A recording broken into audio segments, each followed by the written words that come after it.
Hello everyone, I am Ma'am Kath and welcome to my YouTube channel. Magbibigay ulit ako ng isang example ng set problems. Pero, aralin din dapat natin yung Venn diagram kasi yun yung gagamitin natin para ma-solve natin ito. Okay. First example, ang Venn diagram ay isang representation, visual representation ng isang set, no? So, gaya ng nasabi ko sa una kong video, yung rectangle, yan yung nagre-represent ng ating universal set, yung kabuuang pinag-uusapan. Yung circles, yan yung nagre-represent ng subset ng universal set. So, dito sa example na to, meron tayong dalawang circle. Maaaring yung problem na yan, tungkol yan sa mga sinasakyan ng tao. Ito yung, pwede kong gawan ng istorya, kunwari ito. So, halimbawa, itong Venn diagram na to, ang pinapakita niya ay merong 150 na tao ang in-interview. At ano yung sinasakyan nila pang araw-araw? Yung iba raw nagbabas, yung iba nag-jeep. Okay? So, meron tayong dalawang circles para sa kanila, no? Representing the subset of our universal set. And then, kung mapapansin ninyo, may mga numbers na nasa loob. So, try nating explain yung mga yun. Okay, umpisahan natin yung para sa bus muna. Itong loob ng circle representing yung subset natin ng bus. Sila'y sumasakay sa bus. Pero kung mapapansin nyo, itong 20, hindi lang siya sa loob ng circle ng bus, kundi tumama din yung circle ng jeep para sa kanya. In short, ang ibig sabihin nun, itong 20 na tao na to, dalawa yung sinasakyan nila. Nagbabas at nag-jeep. Okay? Next example. Itong 60 naman na to, ano kaya yung ibig sabihin nun? Kung mapapansin ninyo, yung portion na yan ay para sa bus lang at walang ibang circle ang tumama sa kanila. So, ibig sabihin, yung number na yan, nire-represent niyan yung mga tao na ang sinasakyan ay bus only. Okay? So, kung bus only yung portion na kung bus only yung portion kung saan walang circle ay ibang tumama, ganun din yung part na nandito. Ito ay yung mga taong ang sinasakyan ay jeep lamang. Pero, kung mapapansin ninyo, itong number na nasa labas ng dalawang circle, hindi siya tinamaan ng dalawang circle. Ibig sabihin, yung number na yan, ito yung mga taong hindi nagbabas at hindi nag-jeep. Okay? So, saan nanggaling yung 150 na number dito sa bandang taas? Kasi, kung ang u daw natin ay 150, ang ibig sabihin nun, 150 na katao ang tinanong para sa problem na ito. So, kung i-add natin lahat ng numbers na yan, ang total niyan ay 150. So, try natin. 60 plus 20 plus 60 plus 10. Okay? So, 0. 6 plus 2 plus 6 plus 1 is 15. Okay. So, all in all, tama nga na ang mga taong in-interview tungkol sa problem na ito ay 150. Okay. Let us again have another Venn diagram. This time, kung mapapansin niyo, itong Venn diagram na to, meron siyang tatlong circles. So, ibig sabihin, yung mga taong in-interview, tatlo yung grupong nagawa natin mula sa kanila. Kung mapapansin niyo, kunwari kung ito ay mga estudyante, ito yung mga pinili na mga estudyante, maaaring base sa kanilang paboritong fast food. Okay? So, tignan natin. Tatlo ang circle. Una, itong circle na to, para sa mga, ang paborito ay Jollibee. Pangalawang circle, para sa mga estudyanteng paborito ay McDo. At pangatlong circle, para sa mga estudyanteng ang paborito ay Chowking. Yun nga lang, yung mga circles natin nag-overlap, nagtama-tama sila. In short, may mga estudyanteng sumagot ng higit sa isa. Okay? So, tingnan natin tong 6. Etong mga 6 na students na to, sila yung walang ibang paborito kundi Jollibee lang. Okay? Kasi walang ibang circle ang tumama sa kanila, kundi yung circle lang ng Jollibee. Okay? So, Jollibee only. Next. Etong circle na to, o itong number na to, ito yung mga students na ang paborito ay McDo lamang. McDo only. Kasi walang ibang circle ang tumama sa part na yan. Next. Etong number na to, ito yung mga students na ang tanging paborito lang ay Chowking. Kasi walang ibang circle ang tumama sa number na yan. Okay. Punta naman tayo dito sa 5 na to. Kung mapapansin mo, ito ay pasok sa circle ng Jollibee at pasok sa circle ng McDo. Pero hindi pasok sa circle ng Chowking. In short, yung number 5, yan ay mga estudyanteng ang paborito ay Jollibee at McDo pero hindi Chowking. Okay?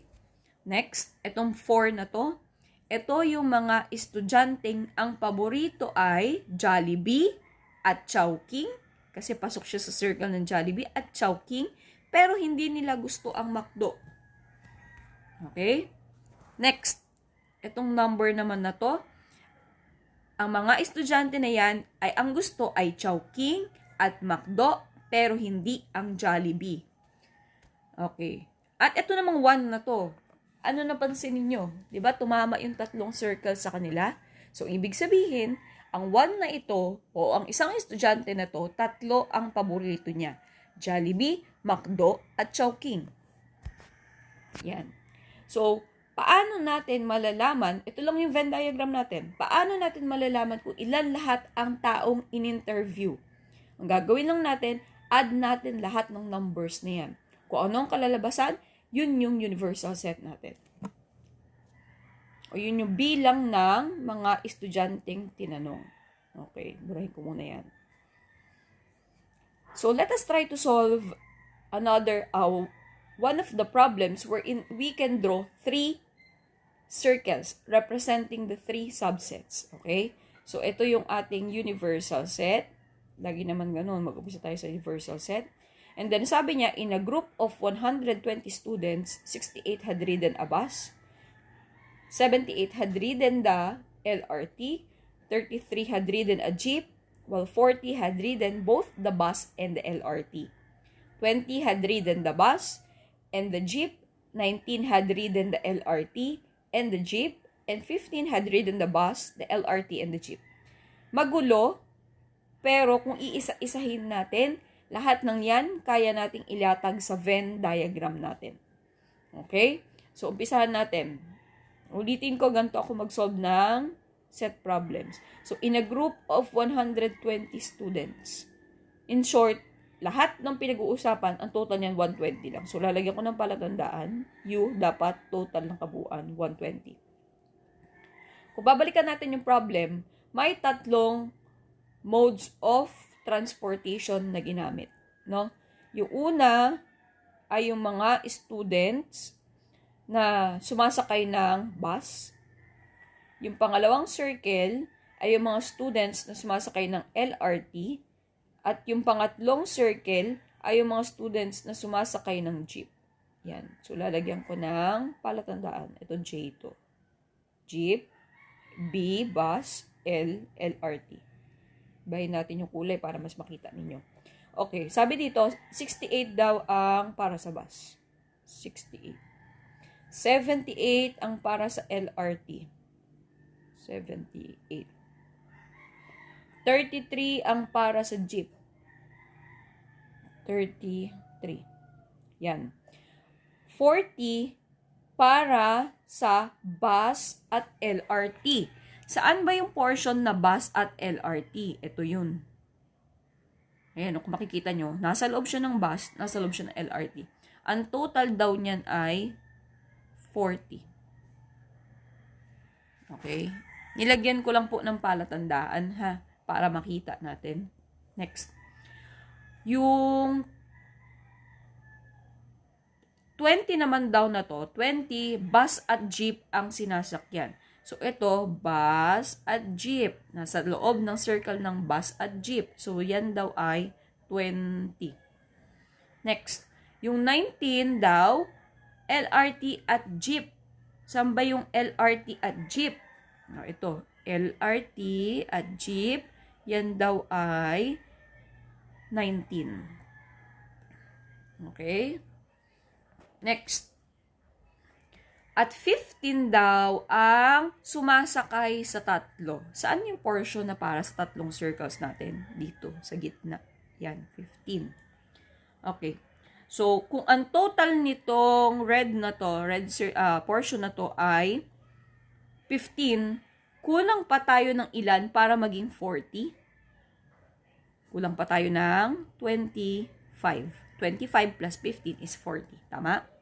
Okay. So, buo na natin yun.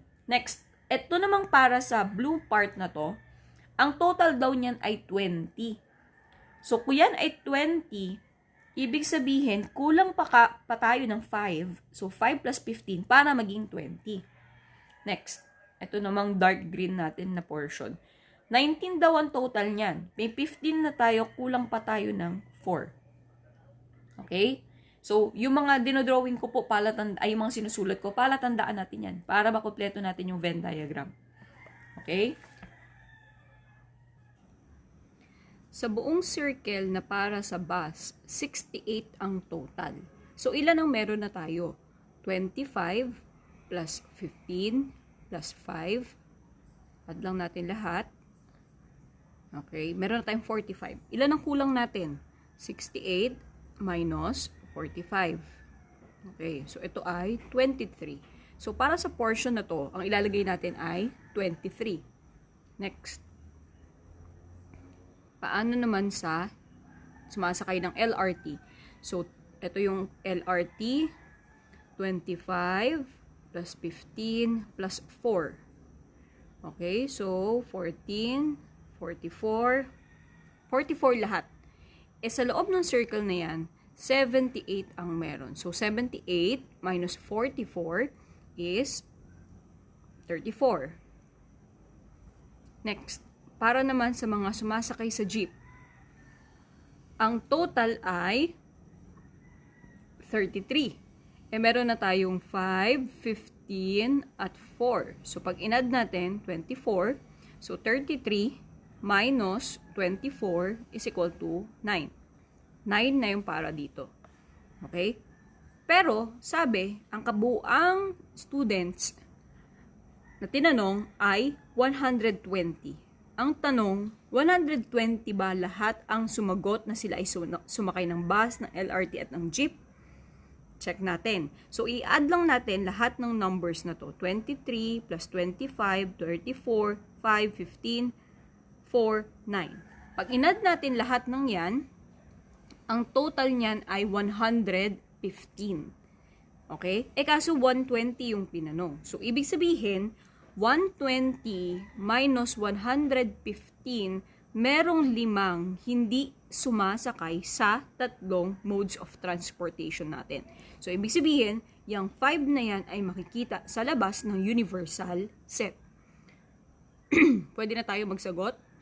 Letter A, how many had ridden the bus only? Bus only, saan yung portion na tinamaan, nasa loob lang ng circle ng bus at wala sa iba? Ito ay 23. Next, letter B. How many had ridden the LRT only? Ang LRT only ay 34. Ito yon. Next, letter C. How many had ridden the jeep only? Ang jeep only ay dito nakapwesto. So, the answer is 9. Next, how many did not ride any of the 3 modes of transportation? Hindi siya sumakay sa tatlo. At ito yung sagot natin para dyan. So, the answer is 5. Please subscribe to my YouTube channel, Project Kath. Thank you for watching.